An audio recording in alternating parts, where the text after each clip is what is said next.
Students, हमने enzymes के बारे में पढ़ा, उसके मैकेनिज़्म के बारे में पढ़ा और एंजाइम्स की दो प्रॉपर्टीज़ हैं जो कि आपके सिलेबस में दी गई हैं और इवन कि कैटलिस्ट की दो प्रॉपर्टीज़ हैं जो आपको याद करनी है। That is the activity and selectivity of the catalyst. तो समझना है आपने बच्चे, ये दो टर्म बड़ी इंपॉर्टेंट है। Activity of the catalyst means, इसके नाम से ही पता चलता है कि आपको पता है, मैंने बताया कि कैटलिस्ट का काम क्या होता है। कैटलिस्ट का काम है कि to increase the rate of the reaction, कि टू कैटलाइज द रिएक्शन। तो इसी प्रॉपर्टी को, कैटलिस्ट की इस प्रॉपर्टी को, कि जब वो रिएक्शन के रेट को इंक्रीज करते हैं, उसी को हम क्या कहते हैं, एक्टिविटी ऑफ द कैटलिस्ट। एक स्पेशल टर्म दी हुई है, तो ये आपको याद रखना है। एज पर the catalytic activity definition, the ability of a catalyst to increase the rate of a chemical reaction is called the activity। के एक कैटलिस्ट का एक केमिकल रिएक्शन के रेट को इंक्रीज करने को जिस रोल के लिए हम कैटलिस्ट यूज़ करते हैं, उस काम की वजह से उसको हम क्या कहते हैं, activity of the catalyst. The catalytic activity meaning is described by the physical interaction of the reactant with the catalyst by chemisorption। समझना है, the bond formed between the catalyst and the reactant determine the reaction rate। the strength of such bond has to be optimal याद रखना है, for the catalyst to perform। therefore the reaction rate or the activation energy measures for the catalytic activity। समझना है बच्चे अच्छे से। क्या है कि ये कहता है कि मान लो क्या है कि ये कैटलिस्ट है, इस कैटलिस्ट के ऊपर ये वाला सबस्ट्रेट जिसकी रिएक्शन होनी है, जिस रिएक्टेंट की रिएक्शन होनी है, जिन रिएक्टेंट्स की, वो ये वाले रिएक्टेंट्स आके इसके ऊपर अटैच हो गए। तो अब क्या है कि मैंने आपको स्टार्टिंग में ही बताया थ्योरी में, ओल्ड थ्योरी के अकॉर्डिंग, कि इन रिएक्टेंट्स के बीच में और इन कैटलिस्ट के बीच में एक बॉन्ड बनेगा। ठीक है, क्योंकि प्रोसेस कौन सा हो रहा है, एड्सॉर्प्शन। तो एड्सॉर्प्शन से यहाँ पे क्या बनेगा, एक बॉन्ड बनेगा। उस बॉन्ड को हम कहेंगे केमिकल बॉन्ड बनेगा, और जो प्रोसेस हो रहा है उस प्रोसेस को क्या कहा, केमिसॉर्प्शन कहा। अब ये कह रहा है कि जो बॉन्ड बनेगा रिएक्टेंट और कैटलिस्ट के बीच में, वो ऑप्टिमल होना चाहिए। मीन्स ना ही वो बॉन्ड टू वीक होना चाहिए और ना ही वो बॉन्ड टू स्ट्रांग होना चाहिए।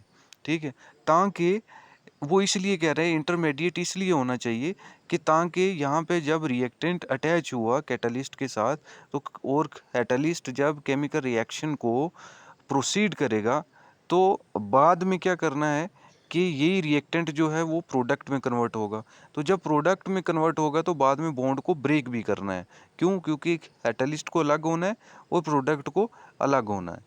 तो ना ही ये बॉन्ड इतना वीक होना चाहिए और ना ही ये बॉन्ड इतना स्ट्रांग होना चाहिए। वीक होगा तो केमिसॉर्प्शन नहीं होगी, केमिसॉर्प्शन नहीं होगी तो रेट ऑफ रिएक्शन इंक्रीज नहीं होगा, और बॉन्ड टू स्ट्रांग होगा तो बाद में जब प्रोडक्ट की फॉर्मेशन होगी तो प्रोडक्ट और कैटलिस्ट जो हैं वो सेपरेट होना उनका डिफ़िकल्ट हो जाएगा। यही वजह है कि यहाँ पे लिखा हुआ the strength of the such bond has to be optimal for the catalyst to perform, कि इनका जो बॉन्ड है रिएक्टेंट और कैटलिस्ट के बीच में, वो क्या होना चाहिए, ऑप्टिमल होना चाहिए। दूसरी चीज़ लास्ट वाले पॉइंट में ये कहता है कि जब एक केमिकल रिएक्शन हो गई और कैटलिस्ट ने रेट ऑफ रिएक्शन को इंक्रीज कर दिया, अब हम उसमें ये देखेंगे कि उस केमिकल रिएक्शन के रेट में एक्टिवेशन एनर्जी जो है वो कितनी यूज़ हुई। मैंने आपको पहले ही बताया प्रीवियस लेक्चर में कि एक कैटलिस्ट के बिना हमें थ्रेशोल्ड एनर्जी तक, हायर पोटेंशियल एनर्जी मींस यहाँ तक पहुँचने के लिए हमें क्या चाहिए होती है, एक्टिवेशन एनर्जी चाहिए होती है। और ये एक्टिवेशन एनर्जी हमें किससे मिलती है, टेम्परेचर से मिलती है। ठीक है, अब जब हम कैटलिस्ट का यूज़ करते हैं तो यही इसका अल्टरनेट पाथ हो जाता है। मींस पोटेंशियल एनर्जी पहले यहाँ तक थी, हायर थी, अब पोटेंशियल एनर्जी कहाँ है, यहाँ तक है। तो अब रेट ऑफ रिएक्शन जो है वो इवन की पोटेंशियल एनर्जी जो है वो कम यूज़ हो रही है और रेट ऑफ रिएक्शन जो है वो इंक्रीज़ हो रहा है।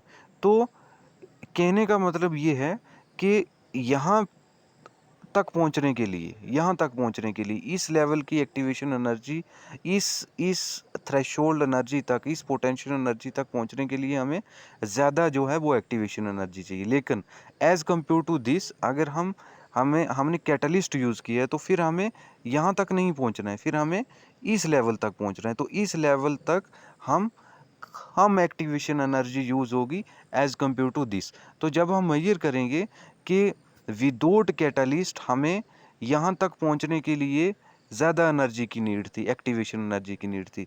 लेकिन यहाँ तक पहुँचने के लिए जब हमने कैटलिस्ट यूज़ किया तो अब इसकी पोटेंशियल एनर्जी जो है वही डिक्रीज़ हो गई, यहाँ तक आ गई। तो अब हमें कम एक्टिवेशन एनर्जी की नीड है। तो इसी सारे प्रोसेस को कि कैटलिस्ट जो है वो रिएक्शन के रेट को इंक्रीज़ करता है, एक अल्टरनेट पाथवे देता है, और अल्टरनेट पाथवे जो होता है उसकी पोटेंशियल एनर्जी जो होती है वो कम होती है, और पोटेंशियल एनर्जी कम होने की वजह से हमें कम एक्टिवेशन एनर्जी चाहिए to increase the rate of the reaction. इस सारी प्रॉपर्टी को हम क्या कहते हैं? Activity of the catalyst. इस सारी प्रॉपर्टी को हम क्या कहते हैं? Activity of catalyst. आपने इसको पढ़ना है, और पढ़ने के साथ साथ आपने समझना है, आपको ज़रूर समझ आ जाएगी। दूसरी प्रॉपर्टी है बच्चे क्या? Selectivity of the catalyst. ये इंपॉर्टेंट है। सेलेक्टिविटी ऑफ द कैटलिस्ट मैंने क्या बताया कि हर एक कैटलिस्ट जो है वो हर एक रिएक्शन के रेट को इंक्रीज नहीं कर सकता। क्यों नहीं कर सकता? वो मैंने आपको अभी जस्ट बताया है कि जैसे कि हमने एंजाइम की एग्जांपल ली, लाइक लॉक एंड की मैंने एग्जांपल दी कि जैसे एक लॉक में एक स्पेसिफिक की जो है वो फिट हो सकती है, ऐसे ही जो कैटलिस्ट की बाइंडिंग साइट्स होती हैं, मान लो ये बाइंडिंग साइट है, तो इन बाइंडिंग साइट में जो रिएक्टेंट, जो सबस्ट्रेट आके फिट हो पाएगा, उसी उन्हीं रिएक्शन को ये क्या कर पाएगा? कैटालाइज कर पाएगा। तो मीन्स क्या है कि कैटालिस्ट जो है वो सिलेक्टिव है। Selective in the nature means वो सेलेक्टेड रिएक्टेंट्स को ही, सेलेक्टेड सबस्ट्रेट को ही कैटालाइज कर रहा है, उन सबस्ट्रेट को कि जो कि उसकी बाइंडिंग साइट के अंदर फिट हो रहे हैं और उनके साथ एक्टिव साइट में बॉन्ड बना रहे हैं। तो इस प्रॉपर्टी को कि जब कैटलिस्ट जो है वो स्पेसिफिक रिएक्टेंट्स को या सबस्ट्रेट को कैटालाइज कर पाते हैं, उसको हम क्या कहते हैं? Selectivity of the catalyst. कि हर एक कैटलिस्ट जो होता है वो हर एक रिएक्शन को कैटालाइज नहीं कर पाएगा। हर एक रिएक्शन के लिए हमें डिफरेंट कैटलिस्ट चाहिए। तो यहाँ पे ये क्या लिख रहा है बच्चे? Another important property that determine the efficiency of catalyst is its selectivity. A catalyst is highly selective for the reactant on which it acts. कि catalyst जो होता है वो selective होता है। Moreover, the type of catalyst acting on the reactant determine the product thus formed. कि even के अगर मान लो कि रिएक्टेंट जो हैं वो एक जैसे हैं, रिएक्टेंट एक जैसे हैं, लेकिन हम कैटलिस्ट जो है वो डिफरेंट यूज़ कर रहे हैं, तो हमें सारे डिफरेंट रिएक्टेंट कैटलिस्ट यूज़ करने से प्रोडक्ट एक ही नहीं मिलेगा। डिफरेंट कैटलिस्ट यूज़ करने से हमें डिफरेंट प्रोडक्ट्स मिलेंगे। और उसका रीज़न क्या है? मैंने आपको बताया कि हर एक कैटलिस्ट के जो एक्टिव साइट्स होती हैं वहाँ पे बॉन्ड की फॉर्मेशन जो है वो डिफरेंट वे से होगी। तो जब बॉन्ड की फॉर्मेशन डिफरेंट वे से होगी तो प्रोडक्ट जो है वो भी डिफरेंट बनेगा। Like the activity of a catalyst, selectivity is also determined by the fit of the catalyst with the reactant। कि selectivity of the catalyst भी इसी चीज़ पे डिपेंड करती है कि कैटलिस्ट के साथ कौन सा रिएक्टेंट जो है वो इजीली फिट कर पाएगा। The reaction can not proceed if the reactant does not fit properly into the grooves of the catalyst। कि वो रिएक्शन जो है वो इजीली नहीं चल पाएगी अगर रिएक्टेंट जो है उसके ग्रूव्स में इजीली फिट नहीं हो पाएगा। इसके ग्रूव्स में? कैटलिस्ट के ग्रूव्स में। और ग्रूव्स है क्या? जो मैंने आपको बताया कि ये वाली जो बाइंडिंग साइट्स होती हैं इसको कहते हैं grooves. Moreover, the grooves of the different may be similar and therefore can bind with the same reactant. Still, the conformational changes induced may be different। ये कह रहा है कि हालांकि बहुत सारे कैटलिस्ट और रिएक्टेंट का ग्रूव्स जो हैं वो सेम होते हैं, लेकिन तब भी प्रोडक्ट जो है वो अलग फॉर्मेशन होती है। वो इसलिए होती है क्योंकि इन ग्रूव्स में, इन बाइंडिंग साइट्स में जो बॉन्ड फॉर्मेशन वाले बॉन्ड होते हैं, लाइक जैसे कि मैंने ऊपर बताया आपको कि कार्बोक्सिलिक बॉन्ड होगा, OH बॉन्ड होगा, SH बॉन्ड होगा। तो अब वो बॉन्ड जिस वे से, हालांकि ग्रूव्स जो हैं वो सेम होंगे, उनके अंदर रिएक्टेंट्स भी आके सेम जुड़ रहे हैं, लेकिन प्रोडक्ट की फॉर्मेशन जो है वो डिफरेंट होगी। वो इसलिए क्योंकि इसके अंदर कन्फॉर्मेशनल चेंजेस होगी। कन्फॉर्मेशनल चेंजेस इस तरह से होंगी कि हर एक बॉन्ड जो है वो हर एक रिएक्टेंट के साथ डिफरेंट वे से बॉन्ड बनाएगा।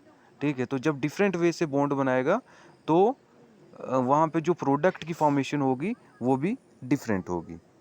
Which is the reason why different products can be generated from the same reactants source by different catalyst। यही रीज़न है कि हालांकि अगर रिएक्टेंट सेम भी होंगे और कैटलिस्ट डिफरेंट होंगे तो क्या होगा कि वहाँ पे जो प्रोडक्ट की फॉर्मेशन होगी वो डिफरेंट होगी। डिफरेंट इसलिए होगी कि मैंने आपको बताया कि इसकी कि मान लो एक ये कैटलिस्ट है और एक ये कैटलिस्ट है, दोनों के ग्रूव्स सेम हैं, ये एक्टिव साइट्स दोनों की क्या है, सेम है।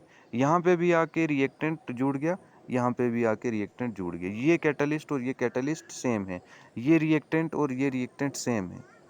ठीक है, लेकिन सॉरी, कैटलिस्ट जो है वो डिफरेंट है। ये अलग कैटलिस्ट है और ये अलग कैटलिस्ट है, लेकिन रिएक्टेंट जो है वो सेम है। अब इस कैटलिस्ट का जो एक्टिव साइट है वो इस रिएक्टेंट के साथ अलग वे से बॉन्ड बनाएगा और इसके साथ अलग वे से बॉन्ड बनाएगा। तो जब बॉन्ड ही अलग वे से बनेगा तो इसका प्रोडक्ट जो बनेगा वो डिफरेंट होगा और इसका जो प्रोडक्ट बनेगा वो डिफरेंट होगा। It depends upon the formation of bond with the active site.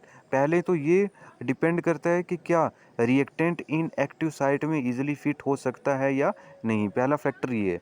अगर वो फिट हो गया तो फिर ये फैक्टर डिपेंड करता है कि वो रिएक्टेंट जो है वो उसके साथ बॉन्ड किस वे से बना रहा है। बॉन्ड अगर डिफरेंट वे से बनेंगे तो क्या होगा, प्रोडक्ट भी जो होगा वो डिफरेंट होगा। तो यही होता है selectivity of catalyst. I hope आप समझ गए होंगे। Thank you.